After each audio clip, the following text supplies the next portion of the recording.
Eric എന്നൊരാള്. Eric തന്റെ Nova എന്ന പേരുള്ള ഒരു നായ്ക്കുട്ടീനെയും കൊണ്ട് നടക്കാനായിട്ട് ഇറങ്ങി. സ്ഥിരം പോകുന്ന വഴിയിൽ കൂടെ ആയതുകൊണ്ട് എറിക് അത്ര ബലമൊന്നും കൊടുക്കാതെ ലൂസാക്കിയായിരുന്നു നോവയുടെ ലീഷ് പിടിച്ചിട്ടുണ്ടായിരുന്നത്. വീടെത്താൻ ഇനി കഷ്ടിച്ച് 5 മിനിറ്റ് മാത്രം. പെട്ടെന്ന് റോഡിന്റെ സൈഡിലൂടെ ഒരു എലി ഓടിപ്പോയി. ഇത് കണ്ട നോവ ആ ലൂസായിട്ടിരുന്ന ലീഷും പൊട്ടിച്ച് എലിയുടെ പുറകെ ഓടിപ്പോയി. എറിക് നോവയുടെ പുറകെ കുറെ ഓടി, പക്ഷെ പൊടി പോലും ഇല്ല കണ്ടുപിടിക്കാൻ. നോവയെ കണ്ടുപിടിക്കാനായിട്ട് ഇഷ്ടം പോലെ പോസ്റ്റേഴ്സും ഒക്കെ എറിക് പുറത്തിറക്കി. വീട്ടുകാരോടും കൂട്ടുകാരോടും ഒക്കെ പറഞ്ഞു. പോലീസ് സ്റ്റേഷനിലും കംപ്ലൈന്റ് കൊടുത്തു. ഒരാഴ്ചയായിട്ടും നോവയുടെ ഒരു വിവരവും ഇല്ല. എറിക്കിന് സങ്കടം സഹിക്കാൻ പറ്റാതെ തന്റെ നിർഭാഗ്യം ഓർത്ത് എറിക് വിലപിച്ചു. താനും നോവയും എലിയും എല്ലാവരും റോങ് പ്ലേസിൽ റോങ് ടൈമിലായിരുന്നല്ലോ എന്ന്. ഏത് നേരത്താണോ ലീഷ് ലൂസാക്കി പിടിക്കാൻ തോന്നിയത്, കറക്റ്റ് അപ്പൊ തന്നെ എലിക്ക് വരാനും പറ്റി. നോവ അത് കാണുകയും ചെയ്തു. എന്റെ ഭാഗ്യക്കേട് തന്നെ. ആഴ്ചകൾ കഴിഞ്ഞതും എറിക്കിന്റെ വീടിന്റെ ഡോർബെല്ലിൽ ഒരു റിങ് കേട്ടു. കതക് തുറന്നു നോക്കിയതും കാണാതായ തന്റെ നോവയും പിടിച്ചുകൊണ്ട് ഒരു പെൺകുട്ടി നിൽക്കുന്നു. നോവയും എറിക്കും ഇത്രയും നാളും കാണാതിരുന്നതിൻ്റെതായ സ്നേഹപ്രകടനങ്ങളൊക്കെ നടത്തി. എറിക് പെൺകുട്ടിക്ക് നന്ദിയൊക്കെ പറഞ്ഞ് അവളുടെ വിവരങ്ങളൊക്കെ ചോദിച്ചറിഞ്ഞു.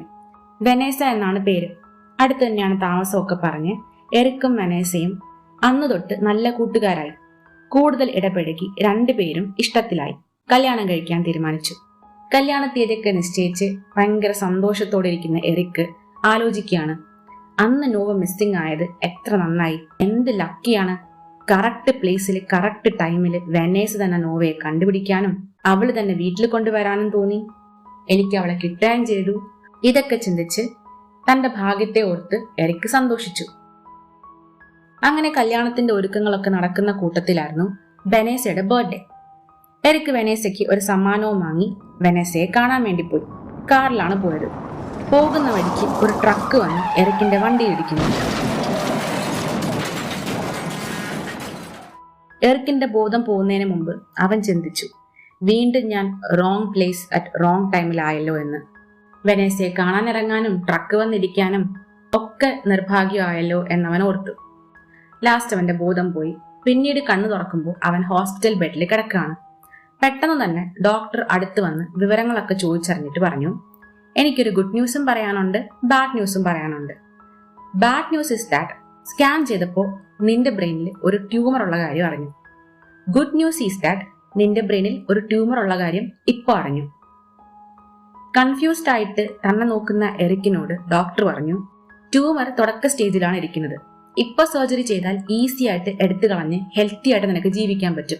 കുറച്ച് കഴിഞ്ഞായിരുന്നെങ്കിൽ ഇത് നിന്റെ ബ്രെയിനിലെ മറ്റ് ഭാഗങ്ങളിലൊക്കെ കൂടി പകർന്നേനെ. അസുഖത്തിന്റെ ലക്ഷണങ്ങളൊക്കെ നിനക്ക് കാണിച്ചു തുടങ്ങിയിരുന്നേനെ.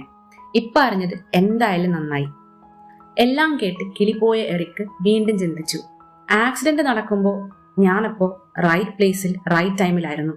അതുകൊണ്ടാണല്ലോ ട്യൂമറിന്റെ കാര്യം അറിഞ്ഞതും എന്റെ ജീവൻ രക്ഷപ്പെടാൻ പോകുന്നതും. എന്നിട്ടും അയാൾ ചിന്തിക്കുന്ന നിർത്തിയില്ല. ആക്സിഡന്റ് ഉണ്ടായത് വെനേസ ഉള്ളതുകൊണ്ടല്ലേ, അതുകൊണ്ടല്ലേ റിങ് കൊടുക്കാൻ പോയത്. നോവ പോയത് കൊണ്ടല്ലേ വെനേസ ലൈഫിൽ വന്നത്. എലി ആ റോഡിൽ ഉണ്ടാകുന്നത് കൊണ്ടല്ലേ നോവ പോയത്. അതായത് ആ എലിയാണ് എന്റെ ഈ ട്യൂമർ കണ്ടെത്താൻ സഹായിച്ച് എന്റെ ജീവൻ രക്ഷിച്ചത്. സോ എല്ലാവരും എല്ലാ മൊമെന്റിലും right place at the right ടൈമിലായിരുന്നു. അപ്പൊ ഇത്രയും നാളെ ഞാൻ വിചാരിച്ച ഗുഡ് ലക്ക് ബാഡ് ലക്ക് എന്തായിരുന്നു? ഏതോ ഒരു ടൈം ട്രാവൽ സൈഫൈ സിനിമയിലുള്ളതുപോലെ പാരഡോക്സിക്കൽ സിറ്റുവേഷൻ ആണല്ലോ ലക്ക് എന്ന് ഓർത്ത് എറിക് പതിയെ കിടന്നുറങ്ങി. റിച്ചാർഡ് വൈസ്മാനും ഡാനിയൽ ഗിൽബർട്ടും ചേർന്ന് കോയിൻ ചെയ്തെടുത്ത ഒരു സൈക്കോളജിയിലെ ടേമാണ് നോവ എഫക്ട്. ഗുഡ് ലക്ക് ആണെന്ന് വിചാരിച്ച പലതും പതിയെ വിഷമത്തിലേക്കും നിർഭാഗ്യത്തിലേക്കും ഒക്കെ നയിക്കുന്നതിനെ പറ്റി എക്സ്പ്ലെയിൻ ചെയ്യുന്നതാണ് നോവ എഫക്ട്.